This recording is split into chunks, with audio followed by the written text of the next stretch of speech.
Monsieur le ministre, bonjour. Bonjour. Est-ce que les moyens de protection sont disponibles, monsieur le ministre?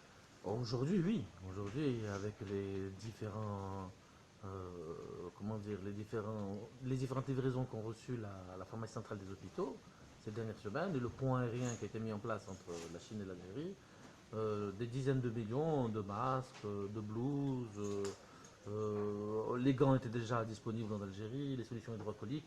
On peut dire aujourd'hui que les moyens de protection existent. Et aujourd'hui, tous les établissements de santé qui font des commandes au niveau de la PCH ont leurs commandes entièrement satisfaites. Très bien. Est-ce que cette situation, cette crise sanitaire se répercute, en fait, a des répercussions sur la disponibilité des médicaments, de manière générale, en Algérie? Oui, d'abord, vous m'aviez posé une question sur les FFP2. Je rappelle que les FFP2 aussi, par rapport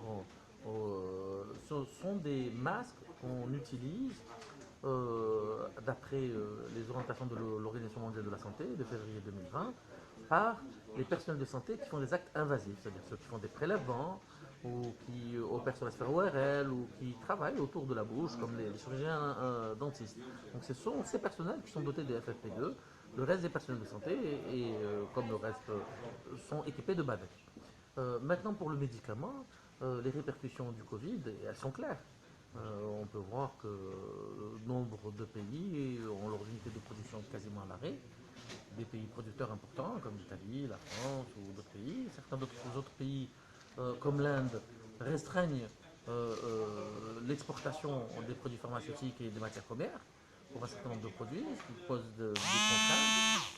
Et aujourd'hui, il y a deux choses. La première, c'est que notre département, au niveau du ministère de la Santé, nous avons pris des dispositions dès la fin du mois de janvier en demandant aux importateurs et aux producteurs d'avancer leurs commandes, hein, parce qu'on sentait qu'il pouvait y avoir des problèmes.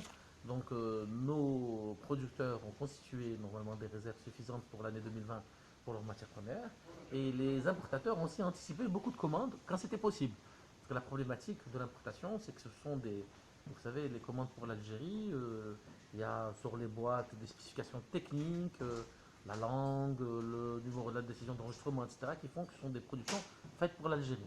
Donc il y a aussi une programmation de la production qui se fait.